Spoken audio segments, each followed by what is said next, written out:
Hey everyone, it's Jeff at Adventure Wagon. In this video, we're going to be going over the installation of our base 12-volt electrical system in the Sprinter 144. In this video, we're specifically going to be going over the installation in a Sprinter 144 with our 6-track smart floor system and our new updated fuse block location as of January 2025. If you're not sure which fuse block setup you have in your van, feel free to reach out to us to confirm that.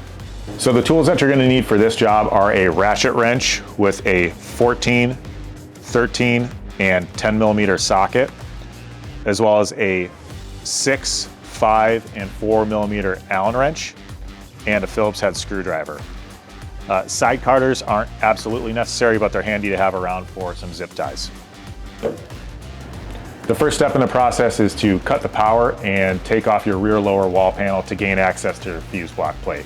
As you can see, we've already done that. So at this first step, we're going to be making some connections on our fuse block mounting plate, and you're going to want to grab 3 cables out of your base 12-volt electrical package. And those cables should say positive MPPT alternator input and positive post on one of the cables.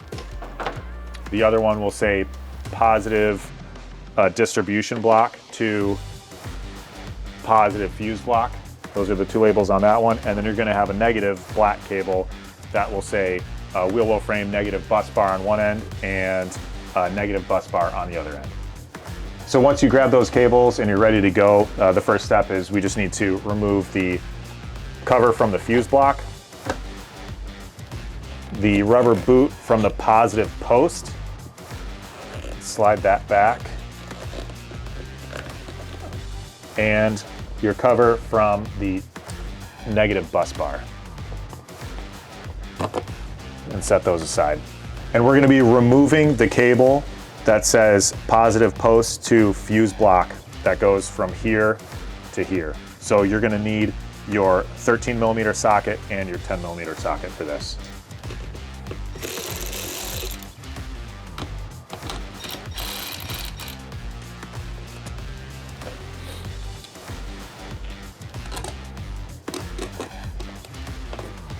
Then you're going to take the cable that says positive post on one end and the positive MPPT alternator input on the other, and you're going to take the end that says positive post and put it on this post right here. Just remember, you need to feed it through the rubber boot first.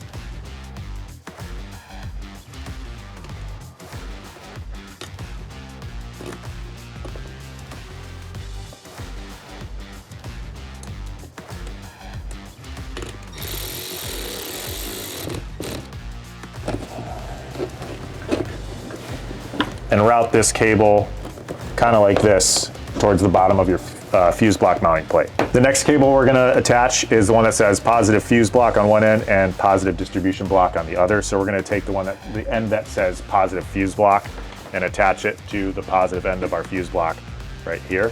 And to help with wire routing, I'm going to take the other end of this cable and tuck it behind these ones right here. The way that your cables are routing might be slightly different. This is just what happens to work for my setup here. But the point is that this cable is going to route out from this positive post on the fuse block and down alongside these other cables exiting at the bottom of the fuse block mounting plate. And once again, I'm just going to tighten that down right now using the 10 millimeter socket. And lastly, we're going to take our grounding cable, the one that says negative bus bar on one end and wheel well frame negative bus bar on the other. We're going to take the end that says negative bus bar and attach it to the very last post on our negative bus bar on the fuse block mounting plate.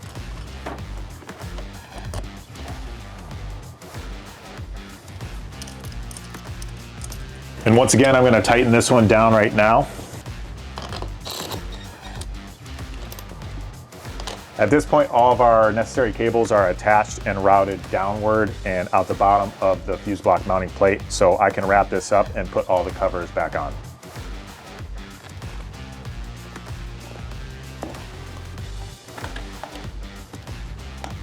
If you bought either the solar add-on or the shore power add-on to the base 12-volt system, you're going to want to skip to those videos to watch a few more installation steps before wrapping all this up and putting your wall panel back on.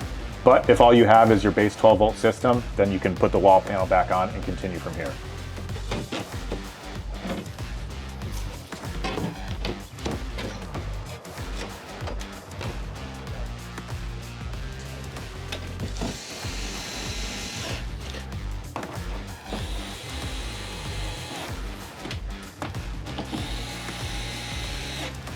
So now that the wall panel is back up in place, we're ready to bring the goat wheel locker frame and the battery tray into the van to start mounting those. To set up for that, we're going to be pre-placing some of these L-track studs into the L-track on the floor. We're going with the one that's closest to the wall. We're going to place our first stud at about 3.5 inches from the rear trim, then another one at about 23.5, then about 35.5, 53.5, and 62.5.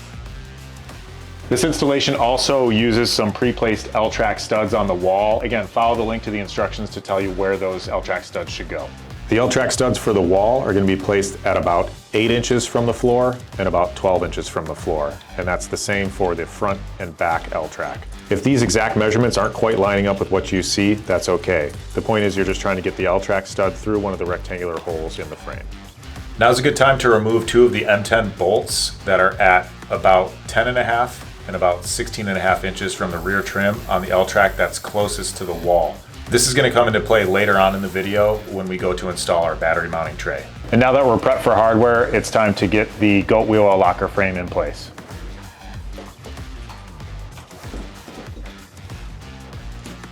So I'm going to lift the wheel well locker frame into place. You need to get it up and over the floor L-track stud and then slip over the wall L-track studs.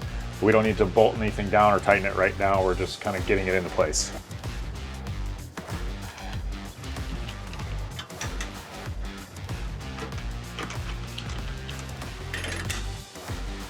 All right, and now we're ready to thread the nuts onto the L-track studs and tighten everything down. This is where you're going to use all your flat square washers on every single one of the L-track studs on the floor, and you're finally going to bring in your ratchet wrench with the 14mm socket.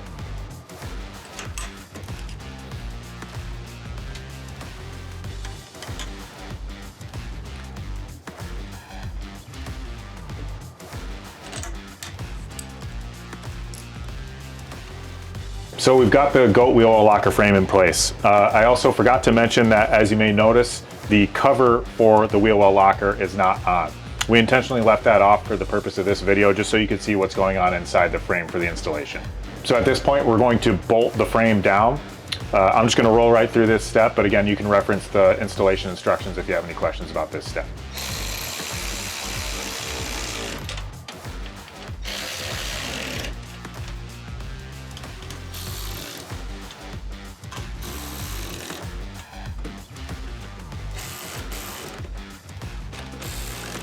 All right, so we've got our frame all secured. Now we're gonna move on to bolting the battery tray down. So we're getting ready to bolt down the battery tray. Again, this installation is specifically meant for mounting this battery tray in our 6-track smart floor configuration.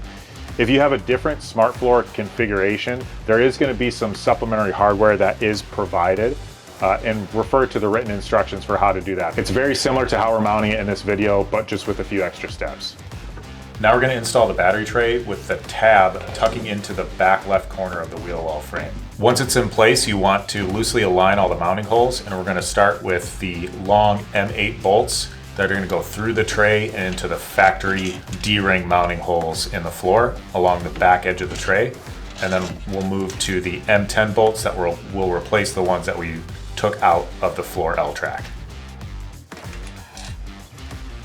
Once those 4 bolts are in place, you can go ahead and tighten them down now.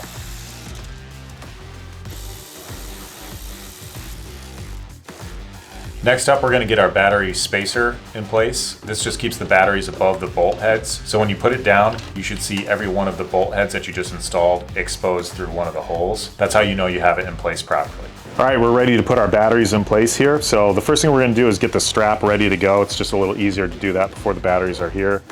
So I'm going to go ahead and stage the strap.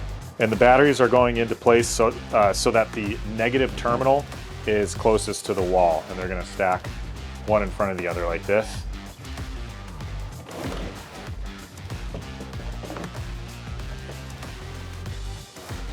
Now that the batteries are in place, we can just run the strap through the other side of the battery tray and then back through the cam buckle and tighten it down.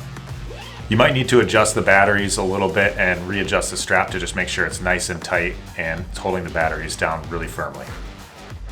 Now we're going to move into our final connections, and we're going to start with the positive connections to the battery. So we're going to take our small positive battery connector cable and attach it to both positive posts on the batteries. Keep in mind that the batteries come with a short stud and a long stud.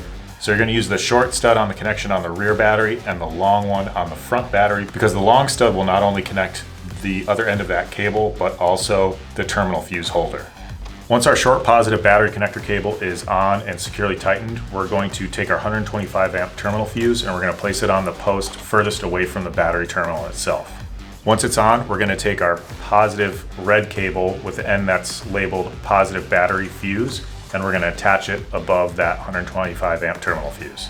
Next, we're going to make a connection to our MPPT, so you need to take the cover off the left side of the charger.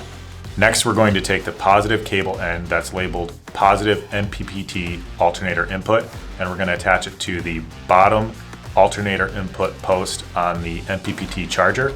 And we're going to route that cable out through the bottom. And you can tighten this connection down right now. And then you can replace your cover, unless you're also going to be adding a solar input, which is covered in a different video. And next we're going to pop the cover off of our positive distribution block. And then we're going to take the cable end that says positive distribution block that's coming from the battery, and we're going to attach it to the second post in from the left on the positive distribution block. And go ahead and tighten that connection down. Now we're moving over to our negative connection, so we're going to pop the cover off of our negative bus bar. We're going to remove the nut and the lock washer from the second post in from the left on the negative bus bar, and we're going to attach the cable end that's labeled wheel well frame negative bus bar. And you can go ahead and replace the hardware and tighten it down. And as one last check before we put all the covers back on this, we just go back through and tighten everything down.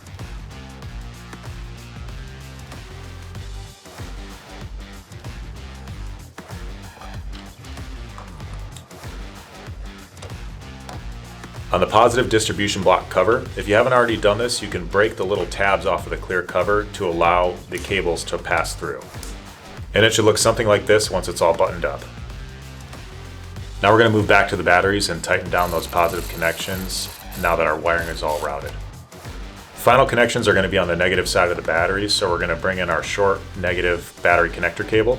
At this point, it's very important that you make sure you avoid touching the negative end of your cables or anything else to the positive ends on the batteries to avoid arcing. The negative terminal on the front battery is going to use one of the short terminal bolts, since there's only one connection at this point. After that, we're making our final connection. So we're going to bring in our negative battery cable end labeled negative battery terminal, and we're going to double that up with our short battery connector cable on the rear negative battery post using one of the long battery terminal bolts. It can be a little bit annoying to get these two connections to line up with each other because it's heavy gauge wire, and be aware that when you make these final connections on top of the battery terminal, you may see some sparking, but it's low voltage, so it's nothing to worry about. And now you can tighten down those final two battery posts. And last but not least, attach your fuse block cover to the wall panel. So that's it for the installation of the base 12-volt electrical system on the Sprinter 144. As always, if you have any questions, feel free to reach out, give us a call, or email us at info@adventurewagon.com. And thanks for watching.